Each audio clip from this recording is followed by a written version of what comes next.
As this article out of Tsarism.com says, that's an interesting name for a website, but we looked into it. It's a real story.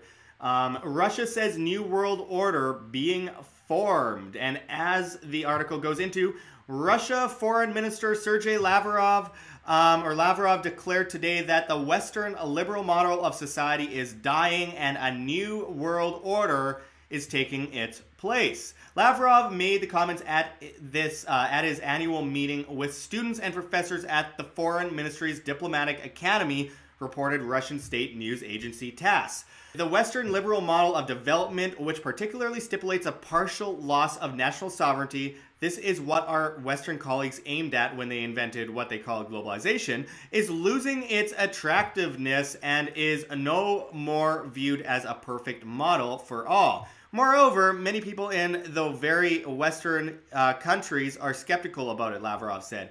According to him, global development is guided by process aimed at boosting multipolarity and what we call a polycentric world order. Clearly, and it says, and I quote, clearly multipolarity and the emergence of new centers of power in every way requires efforts to maintain global stability and search for a balance of interests and compromises, so diplomacy should play a leading role here, Lavrov went on to say, particularly because there are a lot of issues that require generally accepted solutions. These include regional conflicts, international terrorism, food security, and environmental protection. This is why we believe that only diplomacy can help make agreements and reach sustainable decisions that will be accepted by all. The U.S. and its allies, and I quote, the U.S. and its allies are trying to impose their approaches on others, Lavrov noted.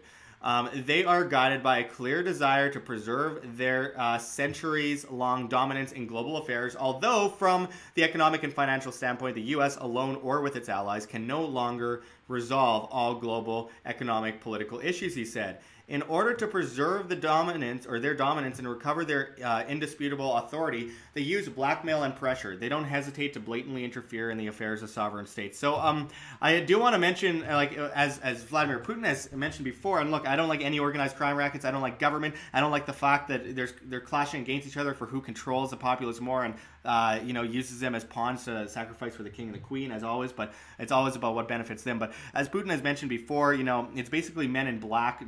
No president has any power, and he's right in saying that.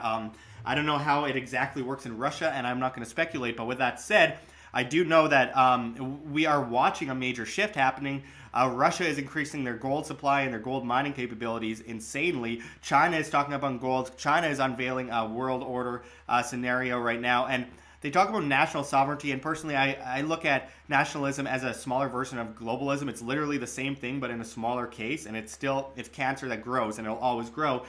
Individual sovereignty is the only kind of sovereignty, really. It comes down to individuals.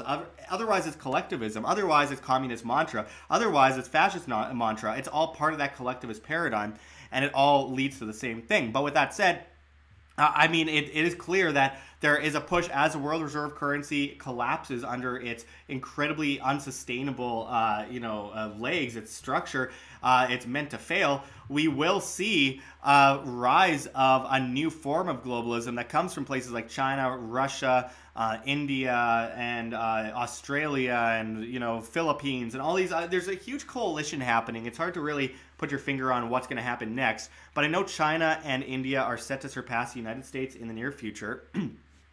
As the world reserve currency collapses, it will be replaced, at least temporarily, though it will be a domino effect, and we will see much of the system collapse completely. But with that said, I do believe that China will prevail for a short period of time, and they've got their centrally planned cashless society, their technocratic superstate, which we could go back to the early 1970s with Henry Kissinger meeting with Mao Zedong, leading up to the creation of the Trilateral Commission in the late 70s under Zbigniew Brzezinski, and the creation of, or creating or propping up China as a major superstate, which they wanted to empower with true technocratic superpowers, basically. It's like a guinea pig test ground.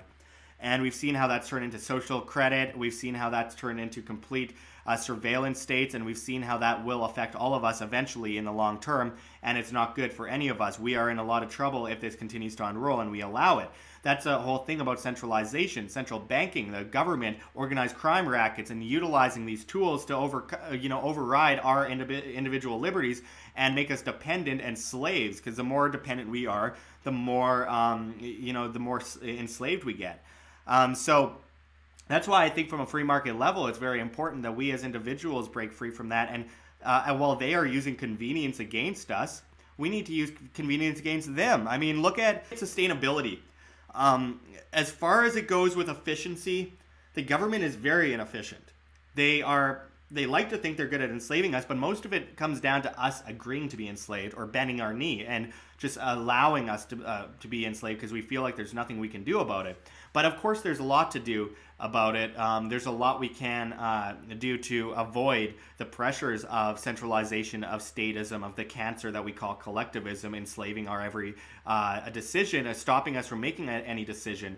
And of course, too many people are like, cattle on a farm, right? They got the grass to eat. They feel like they're free because they got the grass to eat. Every now and then their shepherd comes and pulls a fence out a bit further so they have a bit more room to roam around, but they're eating their grass. They feel real good. They have a smile on their face, and then they're led off to the slaughter with the smile on their face because they think everything's fine. And yeah, there's major little issues every now and then, and my friends keep disappearing and getting butchered, but I mean, I'm free at the moment, so what does that matter? It does matter. It matters a lot. Individuals need to stand up for themselves. The whole basis of freedom itself is self-responsibility. So as long as we sit back and allow this to continue to happen, then we will beget the slavery, and we will unfortunately deserve it as individuals, but not as collective.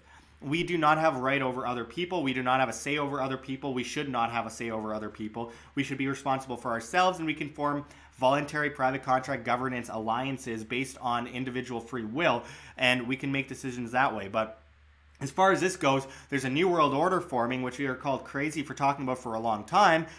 And then at a nationalistic level, what difference is it really other than a smaller version of the same thing? The United States, you think that a global government can't control you because it's a giant global government, but then somehow the United States, 50 states can be controlled by a few individuals because you have representatives, like 20,000 people elect one representative, and you think they speak for you. It's 51% controlling the 49%, and of that 51%, only maybe 0.01% of them are represented, and those are the bureaucrats in office. It's all nonsense, and the government doesn't do anything they don't personally benefit from, and they're leading you to the slaughter. That's the entire point. That is what they're doing, and you're falling into it. It's a religion of statism, and you look at it like a religion. You get glassy-eyed with the idea of statism and collectivism, of being comfortable in your slumber, of being dependent, of having someone, a strong man, do things for you. You sit back and you go, yeah, well, I'm going to let these guys figure it out. The problems they all created in the first place, they'll solve those problems by doing the same things they did in the first place. Regulations, taxation, legislation, throwing people in cages, murdering millions of people, etc. That's what government does. It's a religion. The flag is a cross. The government buildings are the churches. The national anthem is, of course, the hymns. You have the preachers, which are basically just the politicians. You have the televangelists, which is the mainstream media, and the school system and the Sunday schools and school systems. It's all propagated, and you have the Crusades, they're the military, industrial complex, etc. I mean, this is everything that factors into the definition of a religion. But it's a very coercive religion, and it has it wants you to worship it. It's just a shadow on the wall, but it wants you to worship it. But it doesn't give you anything. It only takes things away from you. You don't get freedom from government. Government can only take the freedom away from you. So we need to understand this. While Russia talks about, a new world order forming, and they want to create their own new world order, and China's creating their own new world order, and the United States has a new world order, and they are trying to keep it upright, but it's falling and cracking at the seams. You can't just go and well, maybe this one will be better. It's the same thing we've done going back to ancient Greece for thousands of years. Maybe this puppet will help. Maybe we'll be able to change things, change we can believe in. He's anti-establishment, right? And then what happens? You end up with a new puppet. You end up with a new leader that's going to extort you, steal your money, make your life more difficult, restrict your free will, and kill millions of people, and centralize currencies and make things absolutely incredibly difficult for you in order to thrive on the free market, in order to trade, in order to make money for your family, etc. They are destroying you as an individual, and so many of you are looking at government as the solution to the very thing that they created in the first place.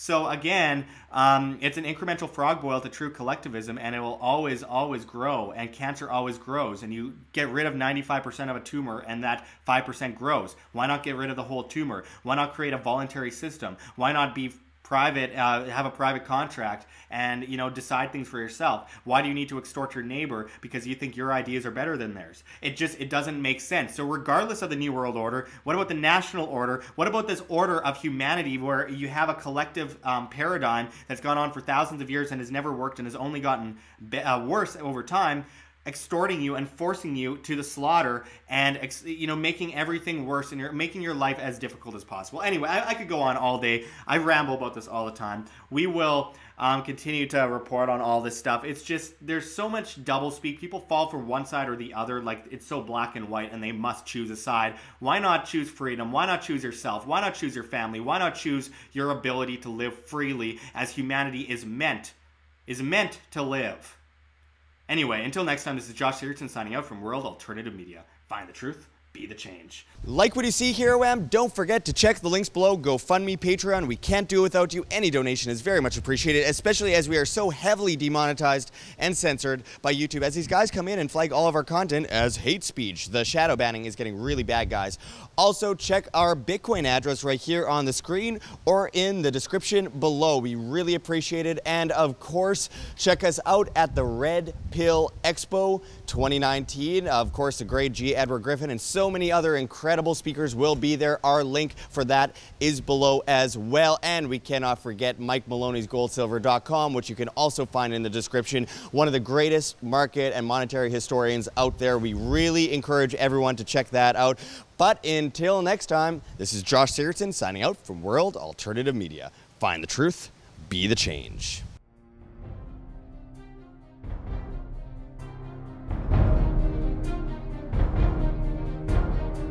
I'm sure you have already changed people's minds in your young age because you're involved, and I like that.